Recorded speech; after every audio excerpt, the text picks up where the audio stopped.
Hey everybody, it's Mr. Mott. What I want to go through is our separation of a mixture lab, which is experiment 3 or E3. What you're going to get is this bag, and the bag has a mixture of 3 different solids in it. The blue stuff here is copper sulfate. The lighter solid here is potassium nitrate, and then this kind of grayish solid here is silicon carbide. And so you're going to get a mixture of this, and what you're going to do is you're going to separate this by some properties of solubility. So we're going to go through our lab today and help kind of explain that. The next thing is we're going to put this into some water, which we've already done here with a different bag. So about 40 milliliters of water here. And then what we're going to do is heat this up to get everything to dissolve. We're going to use a rubber policeman to stir it. So that we don't get any scratches. That's why it's called that. It polices the scratches. We're going to use that to stir, and then we're going to use a thermometer. Temperature on the lab procedure says do something around 50 degrees Celsius. All right, so we're going to light our Bunsen burner. And it says to light it and have a quiet blue flame. I don't know if you can hear that, but you can actually kind of hear this one, and it's kind of noisy. It's kind of hard to see with the sunlight coming in.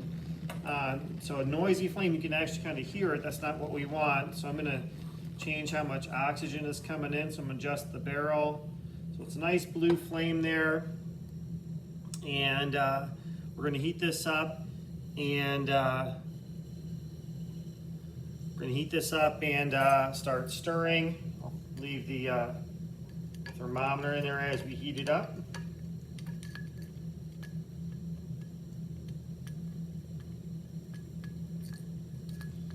Because everything kind of is getting really murky and cloudy, I think that's probably why they have the temperature requirement in there, kind of let you know that if you're heating and stirring and you get up to 50 degrees, then as far as everything being dissolved, everything should be dissolved at that point.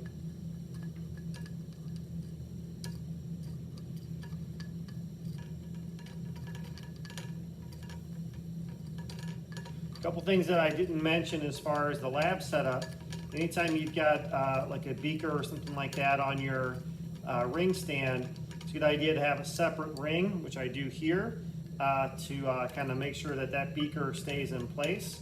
And if anything were to happen, that second ring should keep the beaker from going anywhere.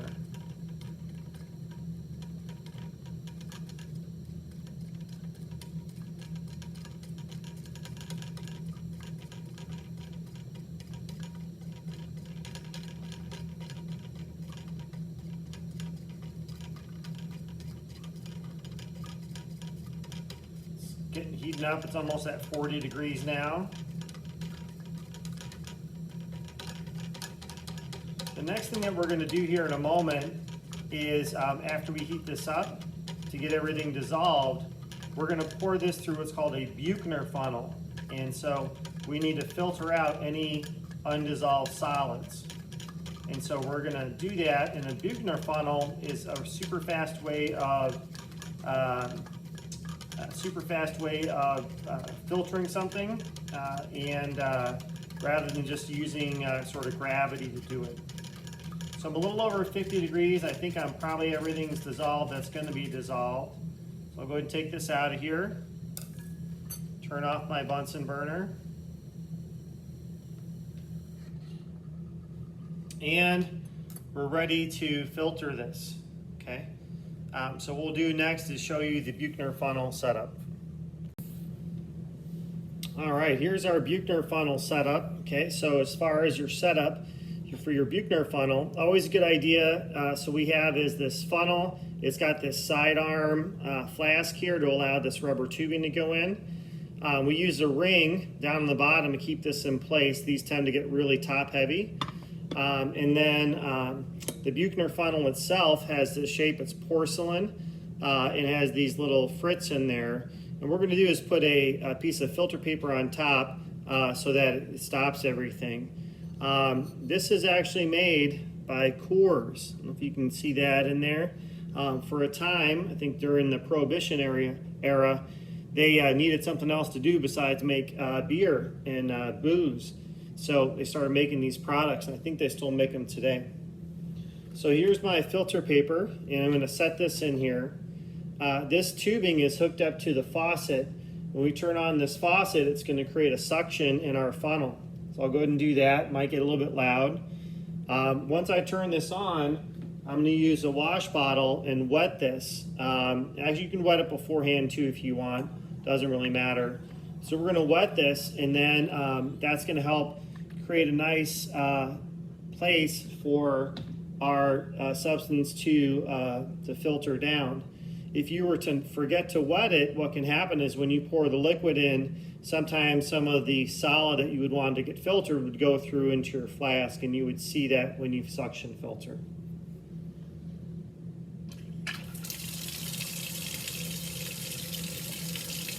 I'm going to use these tongs here now to pour my substance through the Buchner funnel. Here's all my substance there. You can kind of already see that it's started to settle out a little bit, so you get some undissolved particles. So I'm going to just kind of swirl it as I pour this down.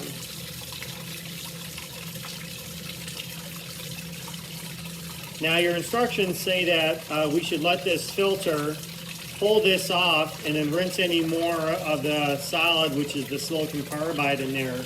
I don't necessarily know the reason for that. I think what we can do is really just rinse this out with a little bit of water around the edges. Give it a little swirl here, and then dump it through. We're doing this lab qualitatively, which is a little different than the lab is set up.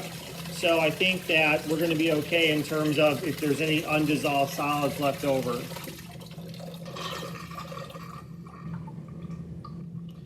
So now that we've got this set up here, we can kind of gently pull this off, and then you can kind of see in here, there's your silicon carbide. That's your undissolved solid. And so what we're going to do is take like a little spatula or something like that, take this out, set it aside, let it dry, and we can actually reuse this. So some of the silicon carbide that's been in here has probably been used by AP Chem students for many, many, many years because we like to reuse as much as we can. All right, and we'll get ready for the next part here in a moment. All right, everybody, so what we've done is we suction filtered it, and I poured our filtrate into our container. And if you can tell, this has kind of a light bluish green color. That's very indicative of having copper ions in solution. We want to make sure that these copper ions don't sort of undergo any other reactions. So we're going to add some 6 molar nitric acid. So recall it says something about adding about 15 drops in the procedure. 1, 2, 3, 4. All right, that should be around 15 drops of the nitric acid there. And it's 6 molar, so it's pretty strong. So be mindful of that. Okay. Next thing we're going to do, it wants us to, procedure says to boil this. So we're going to heat this up again. And we want to boil a lot of this water away. Okay. And so we want to boil all this water away because we want to try to exploit the differences in solubility of the potassium nitrate and the copper sulfate, which are in here. While we're doing this, it also says to prepare an ice bath for your wash bottle. And so I've got here ice water surrounding my wash bottle here because we want to be doing some rinsing with some cold water here. So we're going to go ahead and light our Bunsen burner again. Okay. And it doesn't say anything about the type of flame, so I'm going to use a pretty decently hot flame here to try to boil this away. And it wants us to stir it along the way. Okay, so it wants us to heat it until we see some white substances appear. So one of the things about solubility is that when as there's different ways of affecting solubility. One of them is to actually remove solvent. So if we, by boiling the water away, less of the material can stay dissolved. So that's kind of what our plan is, to be able to heat this up until some white crystals appear, and then and my guess is that that's going to be a lot less liquid in here. Then it says to add 12 milliliters of water. I don't know how they came up with 12, but we've got our 12 milliliters of distilled water here that we're going to put in there. And then we're going to go on to the next step. All right. So I'll pause the video and then kind of show you the results after this is all set. All right, everybody. So we're at the point here where we've heated up enough, and we see some of the solids appear here. Just as a note there, I actually added a little bit too much water. I added maybe 60 milliliters. And it took a while to boil all of it down. So really that 40 milliliters is a good place to go for. So what we want to do now is that we want to add our 12 milliliters of water, and then we're going to try to get all this stuff that you can see on the beaker here. That's some of the solid that sort of bubbled out and hit the sides there. And so we're going to use our it says glass stirring rod, but the rubber policeman's probably a little bit better kind of a thing for it. We're going to try to get as much off the walls as we can. Certainly if we were doing this quantitatively, I'd be even more careful about it. But the way we're choosing to do this is more qualitatively. So I'm not as concerned about getting all of this off, but this is sort of your kind of procedure. Get the rubber policeman a little bit wet with the solution, and then kind of have that scrape down from the sides. That's kind of how we would go about it. All right. So that's kind of the plan there. We want to heat this up again to get everything dissolved, but we don't want it to boil. And then what we're going to do is going to put this in a cold water bath. So your partner could be getting your cold water bath ready. After we kind of warm it up, maybe we'll want to let it cool in the air a little bit before we put it into our cold water bath. So just so we don't have any thermal shock from the beaker. All right, so we're going to heat this up and we're going to get in our cooling bath. All right. All right, so what we're in the process of doing is we're cooling down our beaker that we had. And so just as a recap, basically what we have in here is dissolved copper sulfate and potassium nitrate. And so what we're doing is that we're going to try to separate those two by temperature difference. And so like most solids will be less soluble in water as the temperature goes down. But depending on the solid, that threshold of when the liquid, the dissolved particles come out of solution is different. So we would have to look at a solubility table to kind of determine that. So we're cooling this down, and then you can actually see it's not, it's more around like 15 degrees here, and we see a whole bunch of solids coming out of solution. We're going to leave that in there. And then also during this time, what you want to do is prepare an ice bucket here, big old beaker to put your wash bottle in and really cool this down. What we're going to do here, once we have all of our solids, we're down to around that between 0 and 3 degrees threshold, is that we're going to take our system here, our beaker with all those solids that came out, and then we're going to filter it. And so what you want to do is that you want to use the cold water from our wash bottle, and then you want to be able to run that through your Buchner funnel. So you want to kind of chill the Buchner funnel itself, so when the solids hit it, the solids don't redissolve, because if they hit something that's really warm, they'll redissolve. So not only are we going to be able to sort of seat the filter paper down, but we also want to make it nice and cold so we don't have that the solids heat up and redissolve. And then what it says to do after we get all those solids through there, we're going to kind of scrape the the container here, the beaker, and then again with our chilled water, be able to rinse that out. Now the procedure also says to take a piece of filter paper and kind of press down any of the white solids there as well. And so if there's any kind of remaining kind of solution in there, it'll rinse it down in there. And again, that might be a little bit more important if we were going to look at this more qualitatively, or it's going to be quantitatively, but we're looking at it qualitatively, so that may not be as important for that step. All right, so once we're ready to be filtering, then we'll come back and continue. All right, we're about ready to start our suction filtering. So I'm going to turn on my suction filter. I'm going to pour in some of my ice cold distilled water there to really chill this area, keep it nice and cool. Then we're going to do is we're going to use the use our rubber policeman and try to get all of our slurry, all the solids we got out of solution, and pour that through here.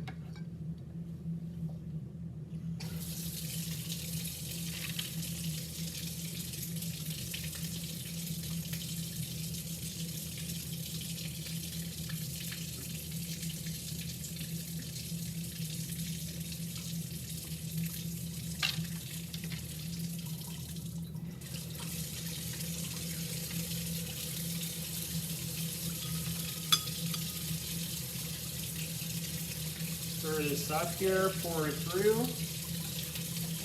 Try to get all of our solid out of here.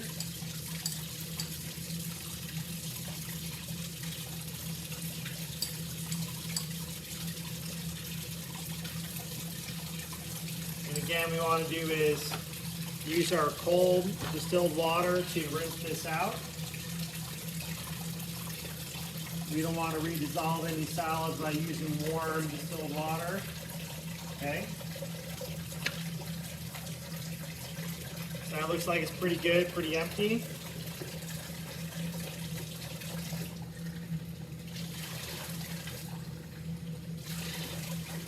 And again, what we would do if we were concerned about getting all that liquid out is we would take another piece of filter paper, kind of push that down, really try to dry out our solid in there.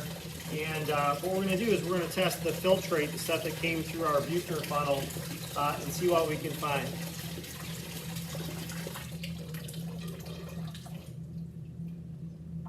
That off there. And pour this into our clean beaker. So I'm going to take our beaker. I rinsed it with tap water, but might as well rinse it out with distilled water there. This actually has a bunch of the water that I poured through there. So it may not be as the blue color that I was hoping for. But we'll pour a little bit in here, and we're going to go ahead and test it with ammonia. So with copper forms a beautiful blue complex with ammonia. And so what we'll do, if there's any copper in there, which it's really hard to tell because it's so dilute, but we'll pour some ammonia and see if we get like a nice blue color. Ooh, quite a bit. So very hard to tell that we had any kind of copper ions in there, but pouring a little ammonia in there definitely shows that beautiful blue complex that ammonia forms with copper ions. So we definitely had copper ions in there that went through. And what we can also do now, we can also test the solid. And so by testing the solid in the same way, we can see, did we get a lot of the copper ions out of that sort of mixture, and sort of how pure our solid would be. And this method is really called fractional distillation. All right, so let me go ahead and rinse out this beaker here. Okay, I can take a little scoopula, rinse that off too, because I use that for one of the initial steps. and take some of the solid that's in here. Take some of that solid, throw that in there, and add a little water to get it to dissolve. Okay. And I'll take a little squeezy of our 6 molar ammonia.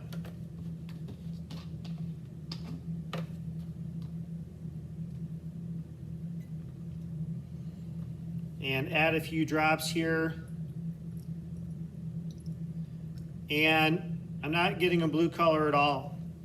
So what that really tells me is that in that separation technique, the fractional crystallization, we took advantage of the color that, the temperature that that these solids would precipitate out. We lowered the temperature of our mixture of those two solids to a temperature where the potassium nitrate would precipitate out, but the copper did not.